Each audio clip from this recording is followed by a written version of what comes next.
Hello, this is Tristan from cardiocritic.com, formerly known as heartratemonitor.co.uk, and this is my short video review of the TomTom Adventurer. The TomTom Adventurer watch is in the same series as the Runner 3, also known as Spark 3. The main difference being that this one has been fitted with a barometric pressure sensor, because one of the main functional differences of this watch compared to the Spark 3 or Runner 3 is that it features additional sports profiles of snowboarding and skiing, and I believe hiking somewhere in here. These features for skiing and snowboarding make use of the barometric pressure sensor to give a summary of lift time and run time. So ascent and descent data is analysed using the barometric pressure sensor. Living in Hunstanton in Norfolk is not an ideal place to go skiing. However, I used my bike earlier to simulate skiing by cycling up a steep hill and then zigzagging down, and the TomTom Adventure watch detected that well, and it's told me here you can see the green bits of the lifts, and then there as the the descents. And obviously you'd normally get your accompanying heart rate data for while you're skiing. If you don't ski or snowboard, then I would probably suggest you might be better off just getting the Spark 3, also known as the Runner 3, because it's quite a bit cheaper and you're paying in this watch for the added functionality that's given by the barometric pressure sensor. And another slight difference between this watch and the other ones is it's got a raised bezel here which protects the face. I also believe the face is a little bit tougher than on the other versions. It feels like it's some sort of mineral glass. So quickly going through the key features of the TomTom Adventurer. It's obviously a wrist-based heart rate monitor. So heart rate is taken from the wrist sensors on the back here. It's GPS. It will send all of your heart rate data and your route data to your app, either on Android or iOS. It's an activity tracker, so you can get weekly and daily summary of steps, calories, miles and activity minutes. And it's a multi-sport GPS sports watch. So the sports that we have, the profiles that we have in here, when you cycle you can add a speed and cadence sensor. So if you're on a turbo trainer or if you want cadence, you can add a Bluetooth speed and or cadence sensor. I use the polar Bluetooth ones to send my cadence data. Swimming is very good on this watch. Like some of the other Garmin and Polar devices and Sunto, Spartan, etc., it will tell you how far you've swum in an indoor pool. So you do have to set the pool size, and then it will detect when you're doing your laps and lengths, and it will give you performance summary at the end of that. These are the two features that you won't find in the other watches, skiing and snowboarding. And then there's gym and freestyle. Gym obviously doesn't use GPS, and neither does indoor biking, and neither does treadmill. In treadmill mode it does use built-in accelerometers to give a fairly accurate estimation of your speed and distance data based on the wrist movement, and you can calibrate that to get it to be more accurate. So if you want to keep a track of the distance on the treadmill without entering it manually, you will get that from the watch. So it's a nice, well-designed watch. It fits a wrist really nicely. I've got skinny wrists, but it fits my wrist really well. That bend there seems to be ideal. I've tried it on many people with different size wrists, and it just seems to fit pretty well everybody. Super bright clear display. That's not got the backlight on, that's just as it is. It does have a backlight, which I can show you if I just turn the light away there. You put your fingers over the watch and then the backlight comes on. As you can see, that's super bright. That's good, it's effective. You can have it in permanent on mode if you want when you're outdoors training. Another key feature of this range of watch, so this is also found in the Spark 3 and the Runner 3 and the Spark 2 also, is that it's built-in music store. You can store 3 gig, which is about 500 songs internally, which means if you're running or exercising, skiing, snowboarding, whatever, and you've got some Bluetooth headphones, you can set up a playlist here, which you set up on your computer and using the software supplied to set up the playlist, and then the songs are downloaded into the watch, and then you just listen on your Bluetooth headphones. So that's great if you want to go for a ski, listen to music and don't want to carry your phone on you, then that's another reason you might want to consider this. However, like I say, if you don't ski or snowboard, then you might as well get the Spark 3 or the Runner 3 and save yourself some money. I'll just quickly pop it into sports mode to show you how it works. One thing I forgot to say, by the way, is this is how you navigate this watch. Up, so down, up, right and left. So there you go. Up, down, right, left. Let's try again. Up, down, left, right. I like this. There's no buttons on the watch. It's not got any touch functions by tapping it on the watch. So it's very hard to accidentally press a button. So once you've started a session, to stop it, see, you can't just accidentally stop it. You have to press and hold that once to pause it, and then press and hold it again to stop it. That was just asking me then if I wanted to adjust the calibration for the treadmill. So if it come up with an incorrect distance, then I could actually set the correct distance and it will auto calibrate the watch. So let's just go back into that one again just to show you some of the main other features. Every sports profile, when you go into it, you can do one of two things. Once you've gone into that screen, you can go up to look at previous activities,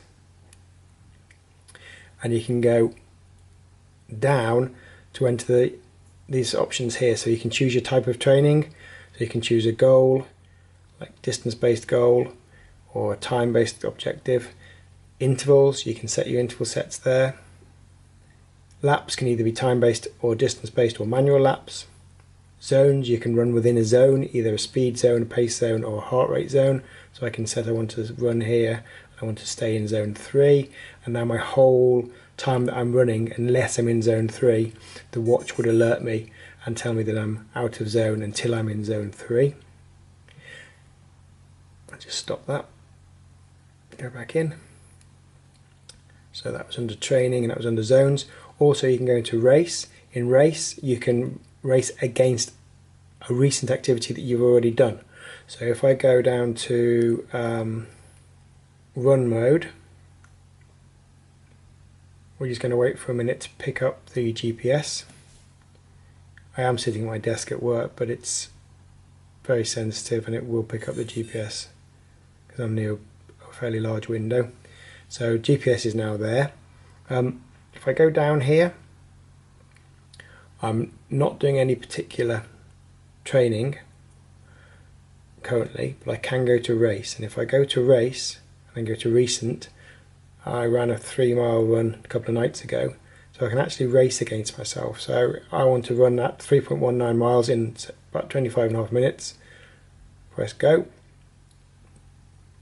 and now I'm ready to go. I just need to get GPS again.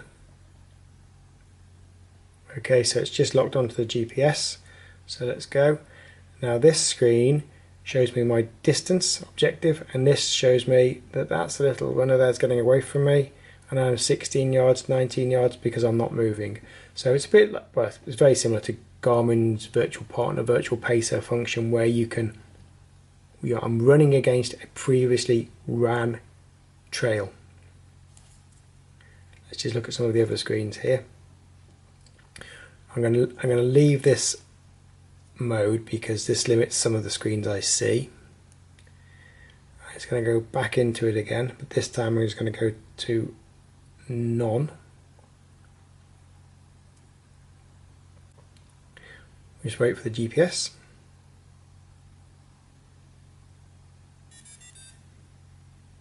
Okay. So these are all of the screens that you can see while you're training. You'll see there's two little display fields at the bottom, and they always display the same data. You can choose those, you can customize those to be anything you want to show there. The screens that you see in the main screens are what TomTom have preset, and it's different for all the different sports. I've not done any sport where I haven't been able to see what I want to see. I normally set the bottom ones here to be time of day and, for example, heart rate or pace and heart rate, so that whatever screen I'm in I can see that on the bottom. That's up and down going through all the main screens. That button there pressing on the left would take me to pause or stop. If I press the right, whatever screen I'm in, doesn't matter, I get this, and this tells me what current heart rate zone I'm in. If I press it again, it tells me how long I've spent within the different 5 zones. There's 5 heart rate zones, so if I wanted to do mainly an endurance run, I'd want this area here to be mainly full, showing that most of my time had been spent in that endurance zone. Obviously currently it's all in the easy zone there. And then you also get a heart rate graph. Okay, now current heart rate, I don't think we certainly can't criticize it, because it's sort of picking it up off my finger, so it's not accurate, and I don't expect it to be, and it wouldn't be fair to assume to expect it to be at all, so ignore the heart rate that it's currently picking up. It's just picking it up off my finger. So that's a very useful heart rate data we get, and that's available from every screen. So from here, if I press up, we get a breadcrumb trail of where I've been with a scale of 100 yards. To zoom out, press right, and that gives 500 yards, and then even further out to 1,000 yards. That's useful if you've got a little bit lost. You would have a breadcrumb trail there showing you where you've been, and also if you go up again you'll get your digital compass, and there it shows you here direction of your starting point from where you were. So if you want to navigate back, you'll be able to use the digital compass and your breadcrumb trail to get back safely to where you started. All of these features are also in a Spark 3 and a Runner 3. So remember, the main difference is this pressure sensor here, and the fact that this watch has ski and snowboard sports functionality. One other useful feature is in this watch, and I think it's unique to this watch, in hiking mode, the GPS, because you're travelling slowly, only samples, I think it's every 2 seconds, which doubles the battery life. So you can actually expect 20 hours out of this watch in hiking mode using GPS and heart rate. I personally really like the TomTom brand. I think they're good value for money, they're accurate, they're easy to use. In the past, I have to say, I have been quite critical of their app, but now the app has been vastly improved. It's not called TomTom My Sport anymore, it's called just TomTom Sport, and it's miles better than it was. It's totally up there with everybody else's, so it's exactly what it should be. I'm just trying to go to a recent proper activity. Here's my run from the other day. Obviously everything you can see is here. You can go into your splits, you can look at your lap time, you can see your stats, your elevation, ascent, pace, heart rate. Click on one, you get more data. Everything is what you'd expect to see, and you can do all the normal things. You can share on social media, etc, etc. You can also set it up in the website to auto sync with Strava and other fitness apps. So this is a TomTom Adventurer.